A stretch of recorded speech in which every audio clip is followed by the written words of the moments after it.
আজকের রেসিপি ডিম ভাজি চপ। আমরা সবাই বেশার কম ইফতারের সময় অনেক ধরনের চপ খেয়ে থাকি।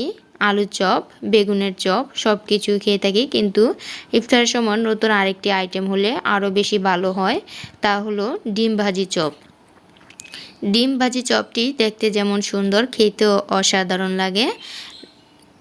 সবাই পছন্দ করে এই ডিম ভাজি চপটি, খেতে অনেক ভালো লাগে। এখন আমি ডিম ভাজি চপটি কীভাবে তৈরি করব তা দেখাবো। প্রথমে একটি বাটি নিয়ে নিয়েছি, নিয়ে নেব পেঁয়াজ কুচি, দিয়ে দিব কাঁচামরিচ, দিয়ে দিব ধনিয়া পাতা, দিয়ে দিব হলুদের গুঁড়া, মরিচের গুঁড়া, ধনিয়ার গুঁড়া, জিরার গুঁড়া।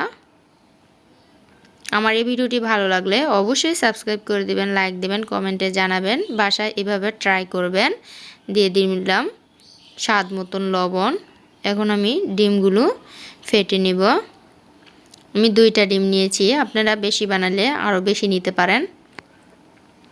এখন আমি ভালো করে মেখে নিব।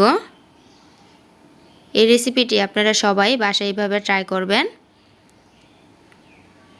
এখন আমি নিয়ে নিব বেসন। বেসনের মধ্যে দিয়ে দিব স্বাদের মশলা, একটি স্বাদের মশলা দিয়ে দিব, আর অল্প একটু লবণ দিয়ে দিব। দিয়ে ভালো করে এভাবে মিক্স করে নিব।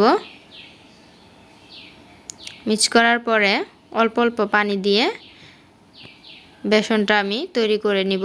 ব্যাটারটা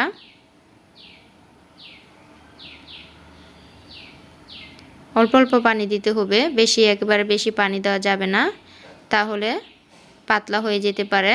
এরকমভাবে তৈরি করতে হবে ব্যাটারটা, না ঘন না পাতলা। এখন আমি একটি প্যান বসাই দিলাম। প্যানের মধ্যে পরিমাণ মতন তেল দিয়ে দিব, গরম করে নিব। গরম করে ডিমটা ভেজে নিব। ডিম ভাজি চপ খেতে অসাধারণ লাগে। এখন আমি ডিমটা দিয়ে দিলাম, দিয়ে এভাবে এই পাশ ভাঙা দিব, আর ওই পাশ ভেঙে ডিমটা এভাবে কেটে নিব। এরকমভাবে কেটে নিব। তারপর বেসনের মধ্যে চুবা দিয়ে তেলের মধ্যে দিয়ে দিব। এভাবেই ডিম ভাজি চপটি তৈরি করা যায়। তেলটা গরম হয়ে গেছে, এখন বেসন দিয়ে আমি দিয়ে দিতেছি। এভাবেই দিয়ে দিব, তাহলে ডিম ভাজি চপ তৈরি হয়ে যাবে।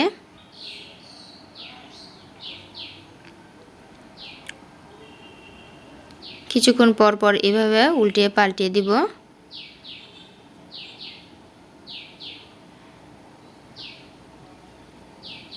জালটা হাই হিট করা যাবে না, এখন লো হিটে রাখতে হবে, তাহলে অনেক সুন্দর হয়ে ভাজা হয়ে যাবে। এখন আমার ডিম ভাজি চপ তৈরি হয়ে গেছে।